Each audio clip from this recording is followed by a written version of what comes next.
Condom সত্যি কি এটি কাজ করে? কন্ডোম কিভাবে ব্যবহার করব? বা কন্ডোম পরার নিয়ম কি? কন্ডোম খোলার নিয়ম কি? বাজারে কয় ধরনের কন্ডোম কিনতে পাওয়া যায়? সহবাস করার সময় বা সেক্স করার সময় যদি কন্ডোম ফেটে যায় বা ছিঁড়ে যায় তাহলে কি হবে? নানান ধরনের প্রশ্ন আপনাদের মনে মাঝে উকি দেয়। কিন্তু এই সঠিক তথ্যগুলি কোথা থেকে জানবেন সে বিষয়গুলো কিন্তু আসলে আপনাদের জানা নেই বা সে সুযোগটা আপনারা পাচ্ছেন না। তো আজকে মূলত আলোচনা করব কন্ডোম কিভাবে ব্যবহার করবেন বা এর সুবিধা কি অসুবিধা কি টোটাল বিষয়গুলো নিয়ে। তো মূলত কন্ডোম একজন পুরুষ কেন এটা ব্যবহার করেন? মূলত বিষয়টা হচ্ছে এটা খুবই সহজলভ্য, দামে খুবই সস্তা, একটি হাইজেনিক পণ্য বা একটা হাইজেনিক প্রোডাক্ট। এবার আসি যে কন্ডোমটা একজন পুরুষ কেন ব্যবহার করেন? মূলত বিভিন্ন প্রকার যে যৌনবাহিত রোগ আছে যেমন এসটিডি, এইচপিভি, এইচআইভি, এবার সিফিলিস, গনোরিয়া এই ধরনের যৌনবাহিত রোগ থেকে বাঁচার জন্য বা সেফ থাকার জন্য এটা ব্যবহার করা হয়। আবার অনেক সময় দেখা যায় অনেক নারী এবং পুরুষ বিয়ের আগেই বিবাহ পরবর্তী সম্পর্কে জড়িয়ে যান। সেক্ষেত্রে যাতে অনাকাঙ্ক্ষিত প্রেগন্যান্সি না হয় পার্টনার, সেক্ষেত্রেও কিন্তু কন্ডোমটা ব্যবহার করা হয়। আবার অনেক ক্ষেত্রে দেখা যায় যে বিয়ের পরে অনেক দম্পতি বাচ্চা নিতে চাচ্ছেন না, সেক্ষেত্রে কিন্তু তারা অনাকাঙ্ক্ষিত গর্ভধারণ এড়ানোর জন্য সবচেয়ে ভালো একটি জন্মনিয়ন্ত্রণ পদ্ধতি হচ্ছে কন্ডোম ব্যবহার করা। এবার আসি কন্ডোম সম্পর্কে কিছু ধারণা নিয়ে দিব আপনাদের। সেটা হচ্ছে বাজারে যে কন্ডোমগুলো পাওয়া যায় মোটামুটি ৩টা মেথডে এগুলো তৈরি করা হয়। প্রথম নম্বর মেথডটাকে বলা হয় বেরিয়াম মেথড, দ্বিতীয় নম্বরটা হচ্ছে কেমিক্যাল মেথড এবং তৃতীয়টা হচ্ছে ইউটেরাইন ইন্টারনাল ডিভাইস। এই ইউটেরাইন ইন্টারনাল ডিভাইস এটা মূলত আসলে দেখা যায় মেয়েদের জন্য এটা ব্যবহার করা হয় বা অভ্যন্তরীণভাবে। এবার আসি এই কন্ডোমগুলো কিন্তু আবার দুই ধরনের হয়ে থাকে, একটা হচ্ছে এক্সটার্নাল, এটা হচ্ছে ইন্টারনাল। তো ইন্টারনালটা আমরা যেহেতু প্রথমে বুঝে গেছি যেটা মেয়েদের জন্য, আর এক্সটার্নাল যেটা এটাই মূলত কিন্তু পুরুষরা ব্যবহার করে থাকেন। তো বেরিয়াম মেথডে যে কন্ডোমগুলো মূলত বাজারে পাওয়া যায় এটা হচ্ছে বেরিয়ামের মধ্যে বীর্য এবং শুক্রাণুগুলোকে আটকে রাখা হয় যাতে স্ত্রীর যোনির মধ্যে প্রবেশ করতে না পারে, বাচ্চা কনসিভ করতে না পারে। এভাবে কিন্তু এটা তৈরি করা হয়।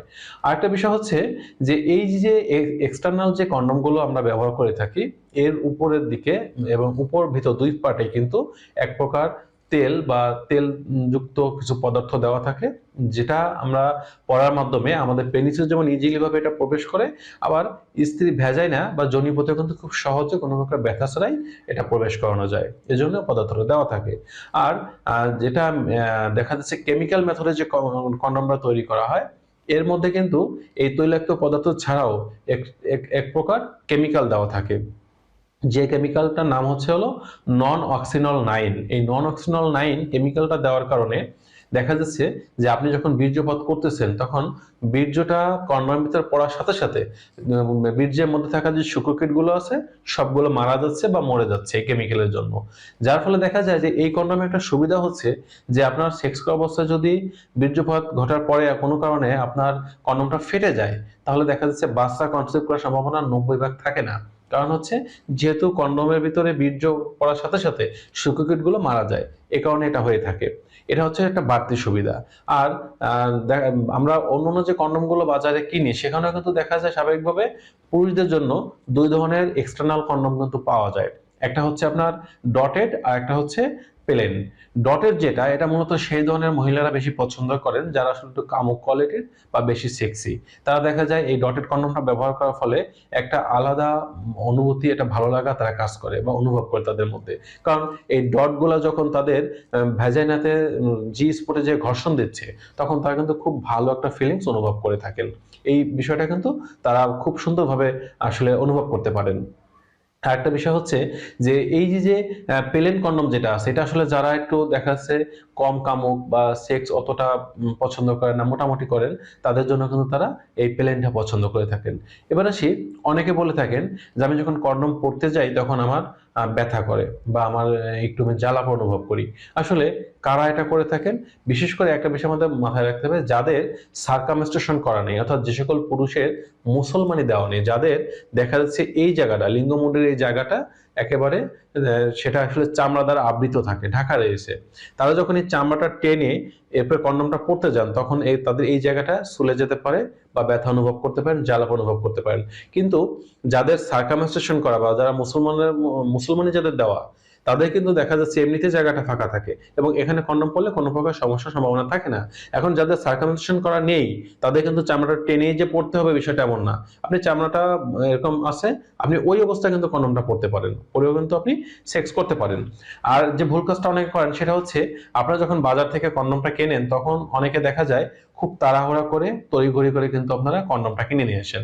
কখনো খেয়াল করেন না যে আসলে কন্ডমের মেয়াদ আছে কিনা।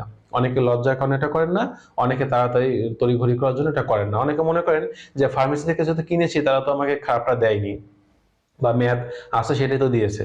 সবসময় মনে রাখতে হবে যখন বাজার থেকে কন্ডম কিনবেন একেবারে রানিং ডেট দেখে, খুব অল্প দিন তৈরি হয়েছে এরকম কন্ডমগুলো কিনতে হবে। আর অনেকে যে ভুল কাজটা করে থাকেন যে মানি ব্যাগের ভিতরে কন্ডম রাখেন, বেডশিটের নিচে দীর্ঘদিন রেখে দেন, বা দীর্ঘদিনের পুরাতন যে কন্ডম এগুলো কম ব্যবহার করবেন। সবসময় রানিং ডেট দেখে সেটা ব্যবহার করার চেষ্টা করবেন। আর একটা ভুল যে করেন, অনেক সময় দেখা যায় যে আপনার পেনিস ইরেক্টেড হওয়ার আগেই আপনারা কন্ডমটা প্রবেশ করানোর চেষ্টা করেন। এটা করবেন না, কারণ কন্ডমটা সবসময় পেনিসটা যখন ইরেক্টেড হবে এরপরেই কিন্তু আপনারা এটা প্রবেশ করাবেন বা আপনারা কন্ডমটা পেনিসের মধ্যে ঢোকানোর চেষ্টা করবেন। এবার আসি, বাজার থেকে যখন এমন একটা কন্ডম প্যাকেট আপনি কিনে আনলেন, কিনে আনার পরে দেখা যায় যে আপনারা কন্ডমটাকে যখন খুলতেছেন এরকম খুলে নিলেন, খুলে নেওয়ার পরে দেখা যাচ্ছে যে আমরা এরকম একটা এক পিস কন্ডম এরকম পেলাম। পাওয়ার পরে এখন যেটা হয় যে এই কন্ডমটাকে আমরা যখন ছিঁড়বো, ছিঁড়ার সময় কিছু ভুল কিন্তু আমরা করে থাকি। সেটা কেমন? অনেকে দাঁত দিয়ে কামড় দিয়ে এটা খুলতে চান, সেক্ষেত্রে দেখা যায় অনেক সময় কন্ডমগুলো ফেটে যেতে পারে, ছিঁড়ে যেতে পারে, এরকম সমস্যা দেখা যেতে পারে। এই কাজটা কোনোভাবেই কোনো অবস্থা করা যাবে না। সেক্ষেত্রে যেটা করতে হবে, আপনারা দেখবেন যে প্রত্যেকটা কন্ডমে ঠিক এই জায়গাগুলায় এরকম খাস খাস কাটা দাগ থাকে। যেমন এই দুই সাইডটা পেলেন, এখান থেকে কিন্তু আমরা ছিঁড়তে পারবো না। আমরা কিন্তু এই জায়গাটা, এই যে করাতের মতো জায়গাটা আছে, এখানে কিন্তু টান দিলে ছেড়ে যাবে। তো এটাও কিন্তু ছেঁড়ার একটা সিস্টেম আছে, যেমন এইটাকে চেপে ধরতে হবে। চেপে ধরে এরকম নিচের দিকে আমরা কন্ডমটাকে নিয়ে আসবো। এই উপরের জায়গাটা কিন্তু ফাঁকা, দেখুন দেখতে পাচ্ছেন যে এটা পুরো ফাঁকা। এবার আমাদের কাজটা হচ্ছে ঠিক এই জায়গা থেকে আমরা ছিঁড়বো, টান দিলে ছিঁড়ে যাবে। কত সুন্দরভাবে ছিঁড়ে গেল।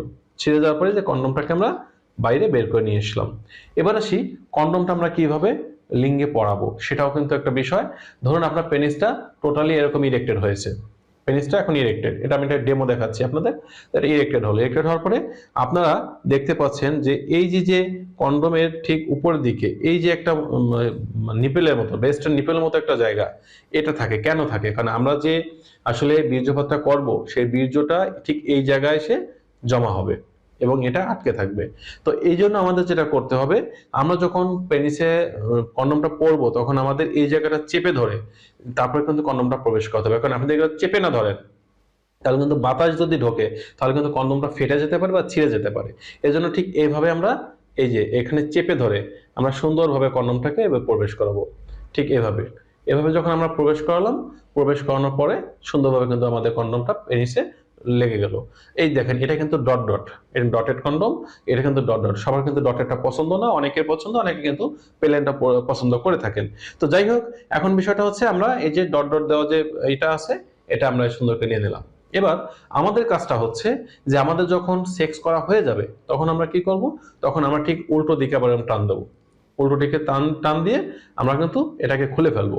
এবং আমাদের একটা বিষয় মাথায় রাখতে হবে, আমরা যখন কন্ডমটা খুলবো, খোলার সময় কিন্তু আমাদের সবসময় যে বিষয়টা মাথায় রাখতে হবে যে এই কন্ডমটা এই যে মুখটাকে কিন্তু আমরা ঠিক এভাবে চেপে ধরবো। চেপে ধরে আস্তে করে এই যে আস্তে করে কন্ডমটা আমরা বের করে ফেললাম, ঠিক এইভাবে চেপে ধরে বের করে ফেললাম, এরপরে আমরা ফেলে দেবো। আবার অনেকে একটা ভুল কাজ করেন যে কন্ডমটা যখন খুলতেছেন চিন্তা করেন যে পেনিসটা নিস্তেজ হোক তারপরে খুলবো, তাহলে কিন্তু এখান দিয়ে বীর্য শুক্রাণু গুলো বেরিয়ে এসে কিন্তু স্ত্রী যোনির মধ্যে প্রবেশ করার সম্ভাবনা থাকবে। এজন্য ইরেক্টেড থাকা অবস্থায় সাথে সাথে টান দিয়ে খুলে ফেলতে হবে। এভাবে যদি আমরা কন্ডমটা সবকিছু জেনে বুঝে কিনি, ব্যবহার করি, তাহলে কিন্তু সুন্দর একটা সুবিধা আমরা গ্রহণ করতে পারবো। তো বন্ধুরা, এই ছিল আজকের বিষয়। ভিডিওটি ভালো লাগলে লাইক দিতে পারেন, বন্ধু বান্ধব শেয়ার করতে পারেন। সকলে সুস্থ সুন্দর জীবন কামনা করছি। আজ এ পর্যন্তই। আল্লাহ হাফেজ।